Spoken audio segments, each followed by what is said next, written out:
Office से polling की सामग्री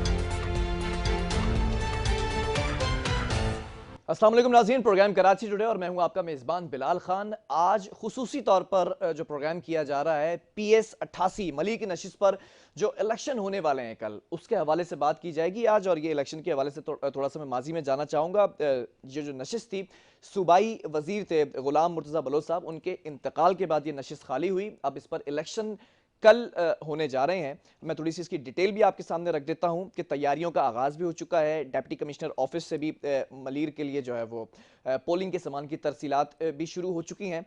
अगर हल्के में बात कर ली जाए तो 108 पोलिंग स्टेशन हैं, जबकि पोलिंग बूथ की बात की जाए तो 410 कोट किए जा रहे हैं कमोबेश। हसास जो स्टेशन हैं उनकी तादाद 36 है, जो इंतहाई हसास हैं वो 33 के करीब कुछ बताए जा रहे हैं। जबकि औरतों की जो इसके अंदर खवातीन की जो तादाद है वो 1 लाख टोटल जो है वो 1,35,000 बताई जा रही है। जबकि औरतों की और मर्दों की मैं अलग अलग जो है वो वोटिंग लिस्ट बताता चलूंगा आपको, तो 81,425 और खवातीन वोटर्स की तादाद है 64,200। ये तो हो गई डिटेल इस हल्के के हवाले से।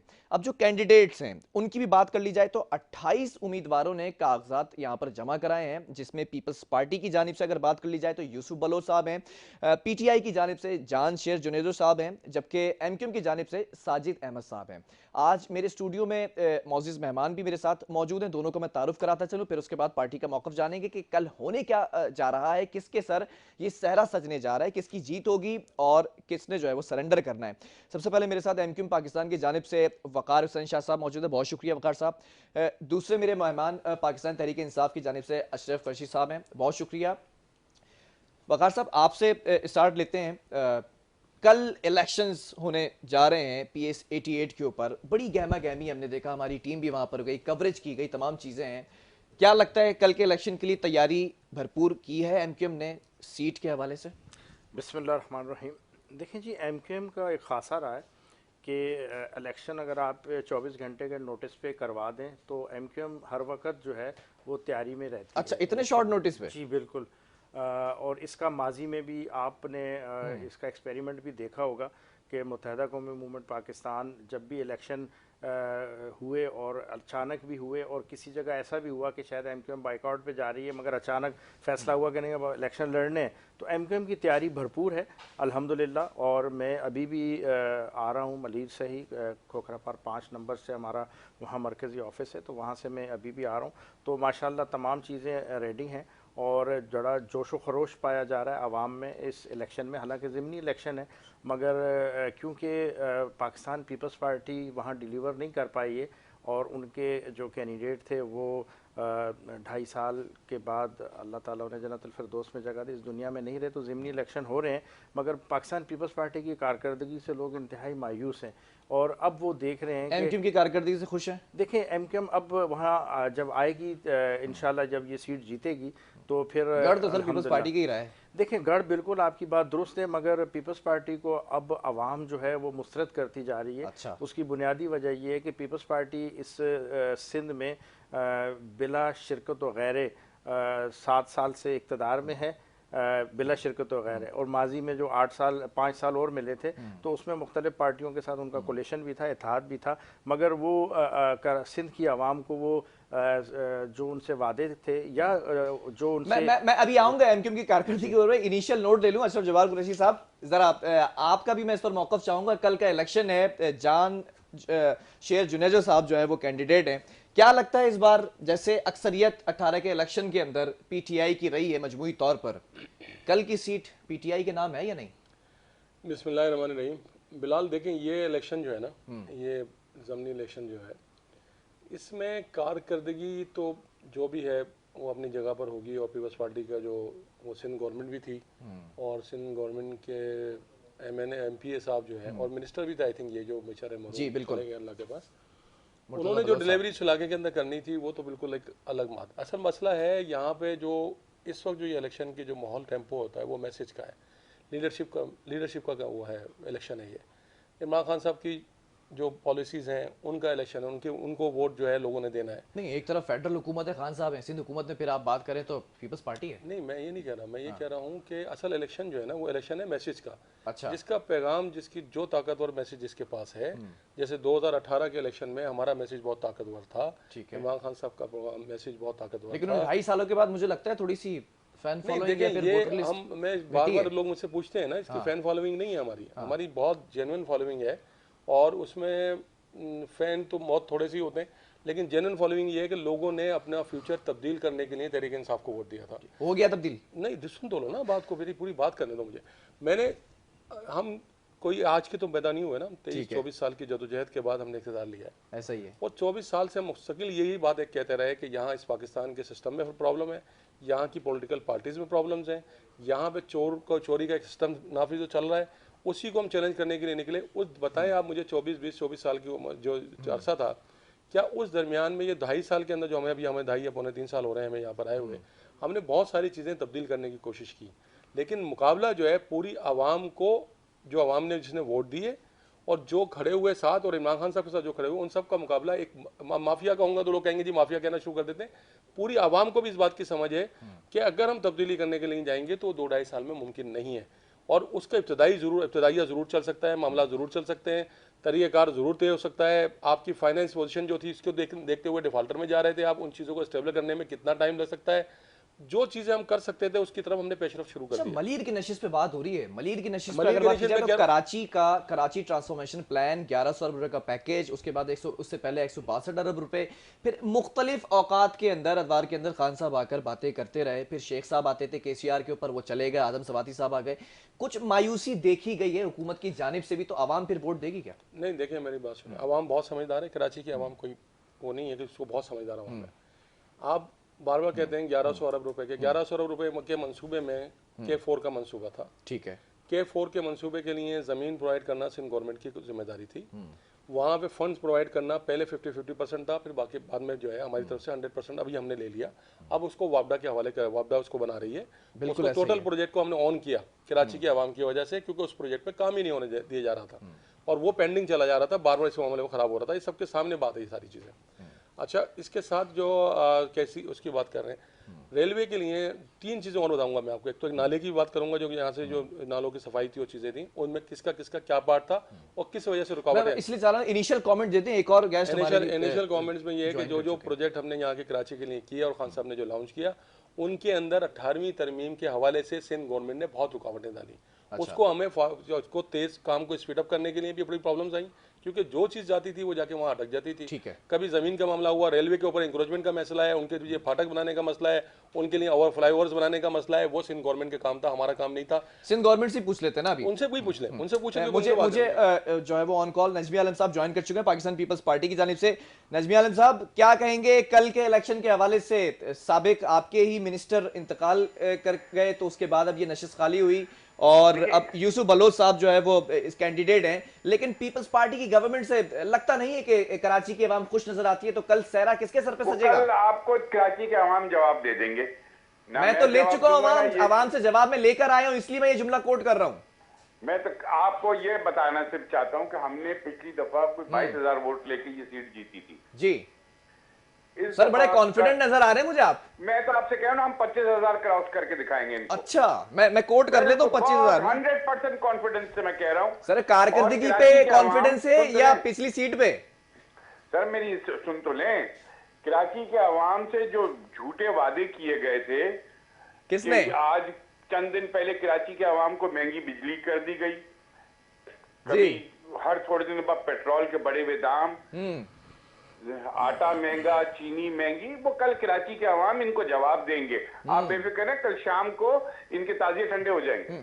और वो जो जिस हल्के में ये इलेक्शन हो रहे हैं उसकी हालत, पिछले आपके मिनिस्टर रहे थे, तो क्या दूध की नहरें बह रही हैं वहाँ? क्या हालात क्या है अभी? आपको मैं कह, देखिए मेरा सबसे पहला मसला क्या है जी, मुझे रोड मेरी टूटी हुई हो, मेरे घर का खर्चा तो निकले। मेरे घर के अंदर जो राशन में लेने जाता था वो मिडिल क्लास का हल्का है। एक बात तो आप ये समझ लें, सिवाय मलिर कैंटोनमेंट के अलावा वो मिडिल क्लास और लोअर मिडिल क्लास का हल्का है, गरीब लोगों का अच्छा, हल्का है। मतलब मैं ये समझ लूं, अगर वफाक पेट्रोल महंगा करेगी, गैस महंगी करेगी, तो आप रोड भी नहीं बनाएंगे, आप इंफ्रास्ट्रक्चर को भी नहीं सुधारेंगे। लेकिन लोगों हाँ। को जो इस वक्त तकलीफ है, हाँ। वो तकलीफ ये है कि उनके घर का राशन जो 20,000 रुपए में आता था, आज 30-35,000 रुपए चला गया है। अच्छा, आवाम को सिर्फ ये तकलीफ है कि राशन महंगा हो सबसे गया, बड़ी गुजर बसर नहीं हो रहा, तकलीफ तो ये बाकी है जो भाई, तकलीफें एक हैं, बात सड़कें नहीं बताओ, बनी हुई, मेरे घर की सेवरेज रोड का इंतजाम टूटी नहीं हो, है, परेशान है मेरे घर में कराची की रोटी ना आवाम। हो, हाँ, पानी भी मेरे नहीं आ घर रहा की अब तो। रोड टूटी होगी, लेकिन अगर मेरे बच्चों के लिए रोटी नहीं है, तो मेरी तरफ से जहन्नम में जाए, वो कितनी बड़ी आपने भी तो आयत नारा बनी हुई लगाया हो। था, रोटी कपड़ा और मकान। सर, तो रोटी कपड़ा मकान फेडरल गवर्नमेंट ने बेड़ा गर्क कर दिया। मुझे अभी फिर कल याद हम है, सुन गालिबन रहे थे, 13 एक सालों के कमेटी कही है अंदर। कि पेट्रोल के दाम बढ़ा दो, हाँ। डीजल के दाम बढ़ा दो, उसका असर किस पे पड़ेगा? गरीब आवाम पे। चले नजमी आलम साहब, मैं इनिशियल तो कमेंट आपको अभी एक और बात भी बता रहा हूँ। जी जी जी। ये कल का इलेक्शन तो हम जीत ही रहे, हमें कोई उसमें जरा सा भी डाउट अच्छा। नहीं है। और मैं आपको अभी भी एक और बता दूं, हाँ। अभी फैसल वाडा की सीट खाली होने दे, वो भी हम आपको जीत के दिखाएंगे। अरे जबरदस्त, मुझे लगता है आज जो है ना प्रेडिक्शन पे प्रेडिक्शन हो रही है। वकार शाह बहुत, I am so साहब, glad। मैं थोड़ा सा तवक्कुफ रख के मैं अपने दूसरे मेहमानों से भी इस पर कमेंट चाहूंगा आपकी बात पर ना। सर, बड़े कॉन्फिडेंट है नजमी आलम साहब। वकार शाह साहब, कोई इसमें डाउट नहीं है। वकार शाह साहब, आप क्या कहेंगे? क्योंकि मैं एमक्यूएम की कारकर्दगी पर सवाल करता हूं।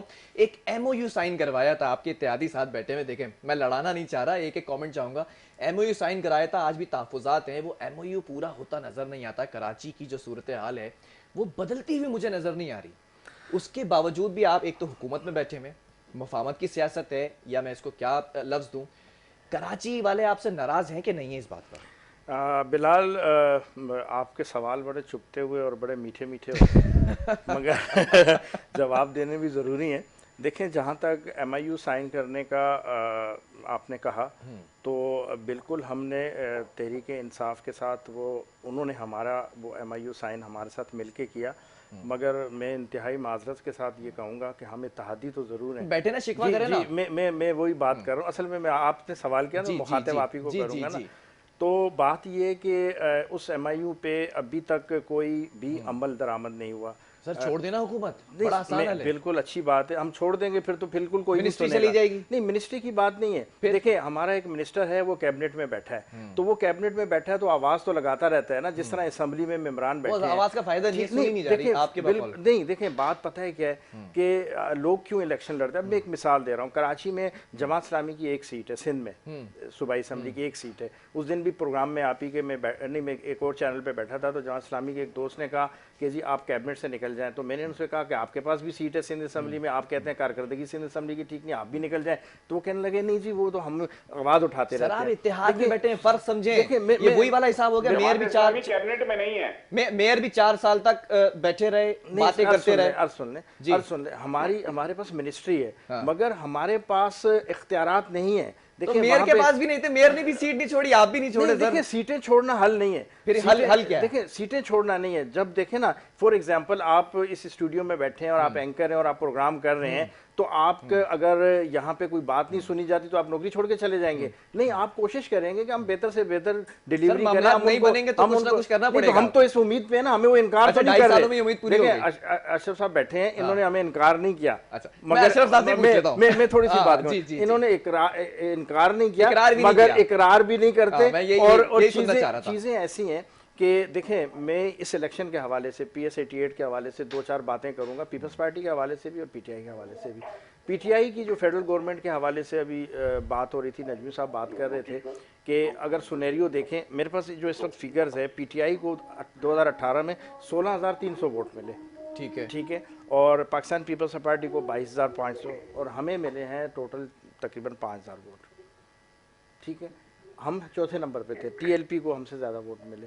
मगर इस दफ़ा का आप रिजल्ट देखिएगा, मैं ये नहीं कहता बड़े दावे से कि जी जिस तरह नजमी साहब कर रहे हैं दावा, वो दावा कहीं मतलब वो मशीनरी का इस्तेमाल करके अगर कर रहे हैं तो एक अलग बात है। मगर मैं आपको बताऊं कि इस PS 88 का इलेक्शन का रिजल्ट बड़ा अपसेट होगा, क्योंकि फेडरल गवर्नमेंट से भी अवाम नाला है और सिंध गवर्नमेंट से तो है ही नाला। और मैं एक चीज़ और बताता चलूँ कि मैं खुद विजिट पे था, वहाँ पे पत्रस गार्डन या पत्रस टाउन के नाम से एक आबादी है क्रिश्चियन कम्युनिटी की, ठीक है सर। इस दौर में कराची शहर में वो हल्का है और उसमें वहाँ बिजली नहीं है, वहाँ के लोग कह रहे हैं कि जी 13 साल पहले ये बस्ती 12 साल पहले बसाई गई थी और हमें प्लॉट अलॉट किए गए, हमने मैं किए इस और ये सोसाइटी चीज़ें के ऊपर आता है और आपके 13 साल में फिर काउंट कराऊंगा, पिछले प्रोग्राम में मैंने काउंट कराए थे। अशरफ भाई जरा आपकी तरफ आ जाते हैं।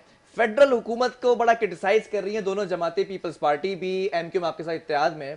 सर जी कराची के अंदर क्या तब्दीली लेकर आए? वो ये कह रहे हैं कि बिजली महंगी, गैस महंगी और अब राशन भी महंगा हो चुका है। क्या करेगा गरीब आदमी, कैसे वोट देगा आपको कल? नजमी भाई जो है ये बेचारे बड़े पुराने हमारे भाई भी हैं, दोस्त भी हैं, पुराने सियासतदान भी हैं।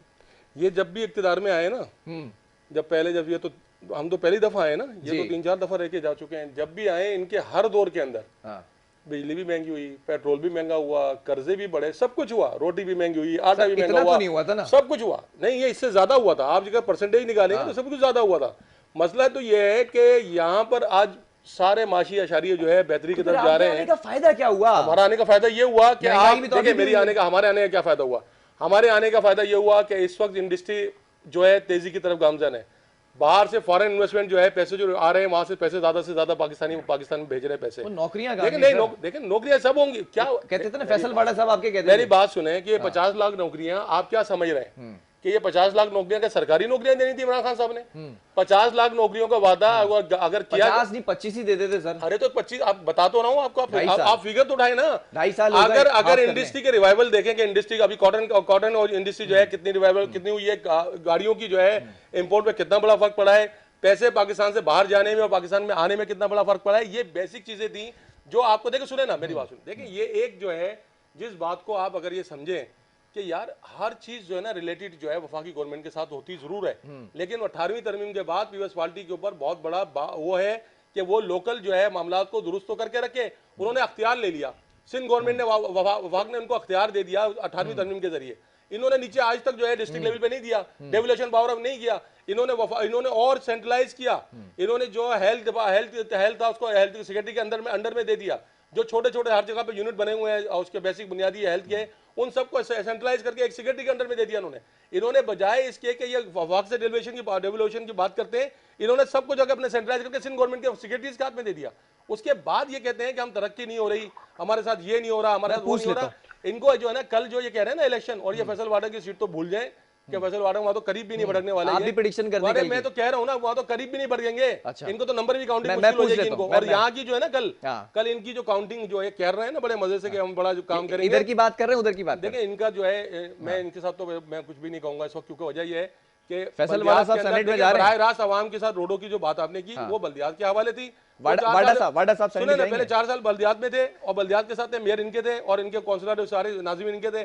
वो सिंध गवर्नमेंट में थे, इनके पास सारा कुछ इनके पास था। वाडा साहब को डिफाइन करें, वो कहानी मुक जाएगी। वाडा साहब को डिफाइन करें, सेनेट में जा रहे हैं? वाडा से जा रहे हैं, बिल्कुल 100% जा रहे हैं सेनेट के अंदर। कंफर्म है? हाँ बिल्कुल। एमएनएस खिलाफ है सर? हुआ करें, पार्टी का जो चेयरमैन का फैसला होगा वो होगा। नजमी आलम साहब आपकी तरफ आ जाता हूँ। सिंध में आपकी हुकूमत है कितने साल से? आप ही बता दें, मेरे नजदीक तो 13 साल है, 13वां साल है ना ये। अब आप बताइए। जी जबरदस्त सर, जबरदस्त। 13 साल हो गए सर। कराची के अंदर ये एक सोसाइटी बता रहे हैं जहां पर बिजली भी नहीं है, आपकी हुकूमत रही है, फेडरल में भी आप रहे हैं, बल्कि ये इत्तेहादी भी रहे एमक्यूएम आपके साथ।